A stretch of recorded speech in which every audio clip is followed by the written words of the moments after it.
열왕기하 2장 15절에서 25절. 맞은편 여리고에 있는 선지자의 제자들이 그를 보며 말하기를 엘리야의 성령이 하시는 역사가 엘리사 위에 머물렀다 하고, 가서 그에게로 나아가 땅에 엎드려 그에게 경배하고 그에게 이르되, 당신의 종들에게 용감한 사람 50명이 있으니 청하건대 그들이 가서 당신의 주인을 찾게 하소서. 염려하건대 여호와의 성령이 그를 들고 가다가 어느 산에나 어느 골짜기에 던지셨을까 하나이다 하니라. 엘리사가 이르되 보내지 말라 하나, 무리가 그로 부끄러하도록 강청하매 보내라 한지라. 그들이 50명을 보냈더니 사흘 동안을 찾되 발견하지 못하고, 엘리사가 여리고에 머무는 중에 무리가 그에게 돌아오니 엘리사가 그들에게 이르되 내가 가지 말라고 너희에게 이르지 아니하였느냐 하였더라. 그 성읍 사람들이 엘리사에게 말하되 우리 주인께서 보시는 바와 같이 이 성읍의 위치는 좋으나 물이 나쁨으로 토산이 익지 못하고 떨어지나이다. 엘리사가 이르되 새 그릇에 소금을 담아 내게로 가져오라 하매 곧 가져온지라.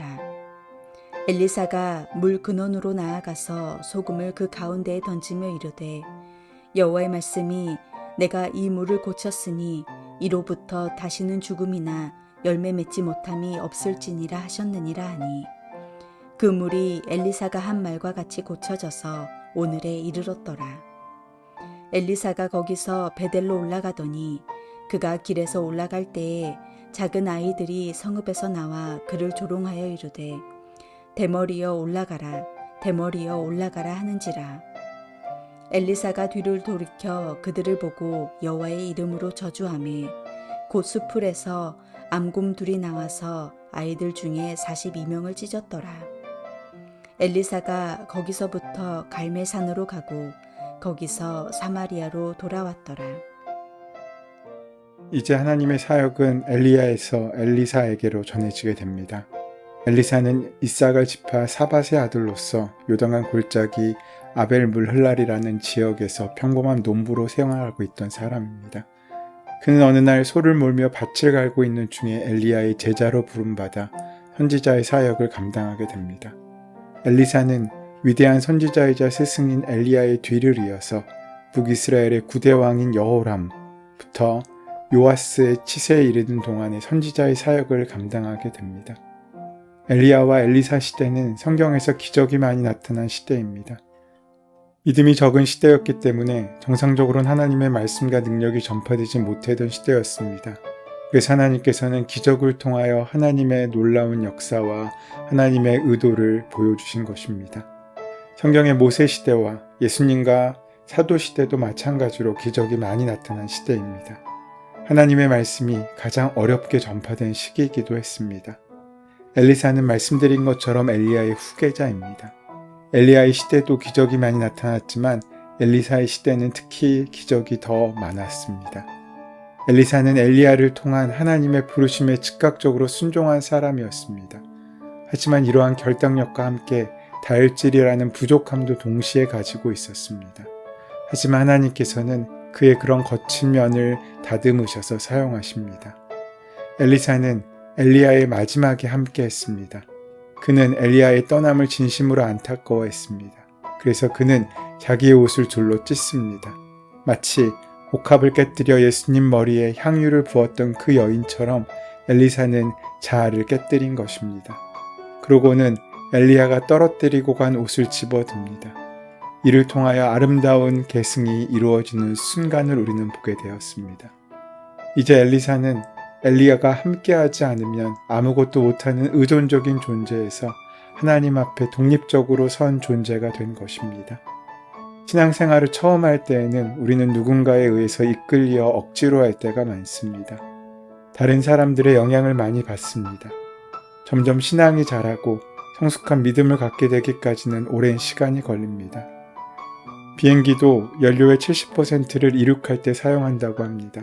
중력을 이기고 날아오르기 위해서 말입니다. 우주 왕복선도 마찬가지입니다. 자신의 연료로는 부족해서 큰 연료통을 3개나 사용해서 엄청난 에너지를 소비하며 날아오르게 됩니다. 그렇게 우주선은 고도 36,000km를 지나서 비로소 저절로 가만히 있어도 자기의 힘으로 지구를 돌 수 있게 된다고 합니다. 이 세상의 중력에 이끌려 사는 사람들은 참으로 세상을 벗어나기가 쉽지 않습니다.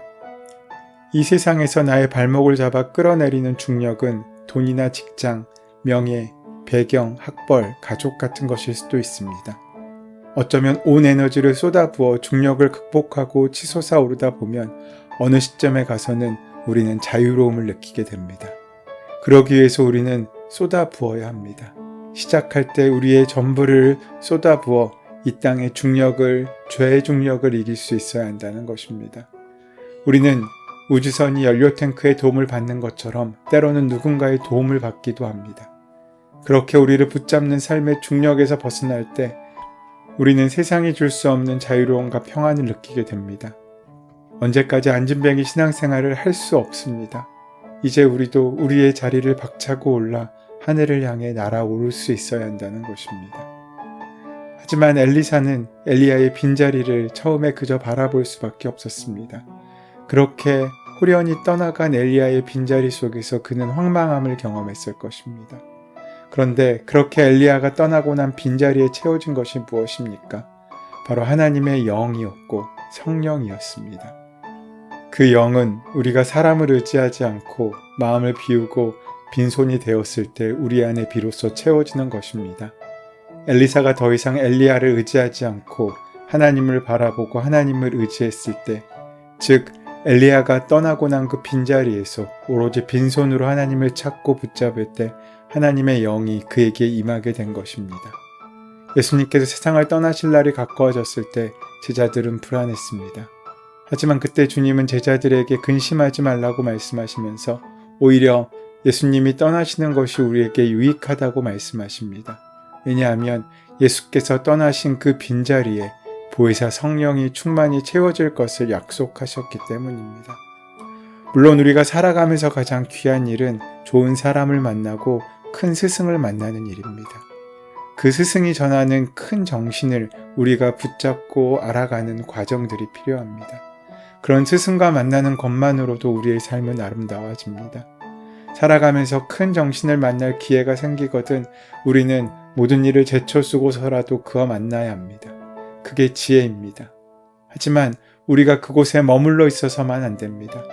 엘리야는 세상을 떠났지만 엘리사는 세상에 남아야 합니다. 갈 사람은 가고 남을 사람은 남는 방식으로 역사는 이루어지고 진보합니다. 세상을 떠난 사람은 이제 세상에서의 책임을 벗어났습니다. 그러나 남은 사람은 그 책임에서 자유로울 수 없습니다. 역사에 대한 책임이 그에게 있기 때문입니다. 엘리사가 떠나면 그의 제자가 그의 사명을 이어받지 않겠습니까? 기독교 역사도 이런 과정의 반복이었습니다. 예수님의 제자들과 바울의 뒤를 이어서 사도들이 그리고 교부들이 복음을 전했습니다. 그 뒤로도 수천 년 동안 기독교 역사를 이끌어온 사람들이 있습니다. 그들의 역할에 따라서 역사는 달라졌습니다. 엘리야의 뒤를 이어 세상에 남아 하나님의 일을 감당해야 할 엘리사에게 필요한 것이 있었습니다. 바로 그것이 성령의 능력입니다. 그렇다면 하나님의 영을 받은 사람, 곧 성령의 충만함을 받은 사람은 어떤 사람이겠습니까? 성령을 받았다는 말은 하나님의 마음으로 세상과 사람을 보기 시작한다는 말입니다. 이것이 가장 중요합니다. 성령의 능력 안에 있는 사람은 무엇보다도 공감할 수 있는 사람입니다. 하나님의 사랑에 공감하고 이 땅의 아픔에 공감할 수 있는 사람이라는 것입니다. 그렇게 하나님의 마음을 헤아리고 이웃의 사정을 알아차리며 피조물의 고통 때문에 마음 아파할 수 있는 그러한 사람이 하나님께서 주시는 성령의 충만한 사람입니다. 그의 삶의 모토가 바뀝니다. 이웃의 문제는 이제 그와 상관없는 문제가 아니라 그의 사명이 된 것입니다. 오늘 본문은 그렇게 엘리사의 긍휼을 우리에게 보여줍니다. 여리고 주민들이 엘리사에게 어려움을 호소하러 찾아옵니다. 물이 좋지 않아 토산물을 얻지 못하고 여인이나 동물이 유산하는 일도 있었기 때문입니다. 엘리사는 그들에게 새 그릇에 소금을 담아오도록 시킵니다.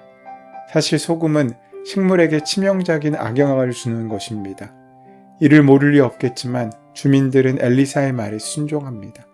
엘리사가 소금을 물 근원에 던지며 여호와께서 이 물을 고치셨다고 선포하자 그 선포는 그대로 이루어집니다. 하나님의 말씀에 순종하면 우리를 근본적으로 치유하시는 하나님의 능력을 우리는 경험하게 되는 것입니다. 이 기적은 매우 암시적인 기적입니다. 악한 왕으로부터 흘러내려오는 물의 근원이 나빠서 백성들이 다 죽어가게 된 하나님께서 그 백성을 고치기를 원하시는 그 하나님의 마음이 드러나 있기 때문입니다. 또한 본문은 이어서 엘리사가 사마리아로 돌아오는 길에 베델에서 일어난 에피소드를 기록하고 있습니다. 작은 아이들이 엘리사를 조롱하다가 곰에 물려 죽은 이야기입니다. 여기서 작은 아이는 그저 어린 아이들이 아니라 10대 후반이나 20대를 가르치는데 이들은 하나님을 두려워하지 않는 우상 숭배적인 불신자들로 보입니다. 이들은 하나님을 두려워하거나 하나님을 경외함 없이 선지자를 조롱합니다. 이것은 하나님을 두려워하지 않고 하나님을 경외하지 않는 그 시대의 모습을 그대로 반영하고 있는 것입니다. 이 얼마나 두려운 일입니까? 이 사건은 하나님의 선지자인 엘리사의 직분과 사역을 모독한 것으로 북이스라엘의 영적 타락상을 보여줍니다. 하나님과 그분의 사역자를 모독한 대가는 바로 심판입니다. 성도는 하나님이 세우신 사역자들을 사랑과 신뢰로 섬겨야 합니다. 이 사건을 통해 우리는 일단 엘리사의 성격이 급하고 거친 면이 있음을 인정하지 않을 수 없습니다. 그러나 이 사건이 던지는 메시지는 또한 분명하다고 볼 수 있습니다. 그것은 어떠한 인간적인 약점에도 불구하고 이스라엘을 위하여 하나님께서 세우신 사람을 경멸하고 배척하는 행위는 참혹한 재앙을 불러올 것이라는 메시지입니다. 분명 대머리는 엘리사의 약점이었습니다. 그것을 건드리면 그의 안에 있는 부족함이 드러나는 연약함이었습니다. 하지만 하나님께서는 그 부분을 고치지 않으셨습니다. 엘리사도 하나님 앞에 대머리가 해결됨을 구하지 않습니다. 오히려 그는 갑절의 영감을 구하고 있습니다. 자신의 부족함을 덮을 하나님의 은혜를 구하고 있는 것입니다. 하나님의 일을 하는 상황에서도 이 부족함은 해결되지 않았습니다. 하지만 하나님께서는 하나님의 방법을 사용하십니다. 하나님께서 쓰시는 사람 중에 엘리사처럼 외모가 볼품없는 사람도 많습니다. 그러므로 볼품없는 사람이라고 함부로 대해서는 안 됩니다. 부부 사이에도 하나님을 바라봐야 합니다. 부모님을 대할 때 죽게 하듯 하라고 성경은 말씀하고 있습니다. 자녀들을 볼 때도 하나님을 그를 통해 보아야 한다고 말씀하고 있습니다. 교인들 사이에도 사람만 보지 말고 함께 계신 주님을 볼 수 있어야 합니다. 외모에 약한 사람이 되면 안 됩니다. 거지의 모습으로도 주님이 오실 수 있음을 우리는 기억해야 합니다. 성경에서 아주 준수한 외모가 발탁의 기준이 되었던 것은 이스라엘의 초대왕이었던 사울왕을 제외하고는 아주 흔치 않은 일입니다. 왜냐하면 하나님은 그 중심을 보시는 분이시기 때문입니다. 우리가 자주 하는 실수 중 하나가 바로 외모나 외적인 조건을 기준으로 삼는 것입니다. 바로 사무엘이 사울왕 이후에 이새의 가문에서 새로운 왕을 선택할 때 범했던 실수이기도 합니다. 우리도 그런 시대를 살고 있습니다. 오늘 우리가 보아야 할 것이 무엇입니까? 하나님께서 우리를 사용하시고 우리 안에 중심을 바라보고 그 중심을 아름답게 갖고 가기 원하십니다. 그 은혜 가운데 하나님의 마음에 합당한 사람으로 온전히 세워져 주님을 바르게 섬기며 주님의 귀한 역사를 이루어가는 우리가 되기를 소원하고 축원합니다. 은혜의 주님, 이 불경건하고 하나님을 두려워하지 않는 시대 가운데 우리들이 먼저 하나님을 경외하는 그 마음으로 확정되어서 저희로 하여금 하나님을 경외하는 것이 무엇인지를 세상에 보여주고 증거할 수 있는 삶을 살 수 있도록 인도하여 주시옵소서. 예수 그리스도의 이름으로 기도드립니다. 아멘. 이제 오늘 우리에게 허락하신 말씀이 나에게 주시는 말씀으로 만나지기 위하여 본문의 말씀을 함께 묵상하시며 기도하시는 시간 가지도록 하겠습니다. 함께 기도합니다.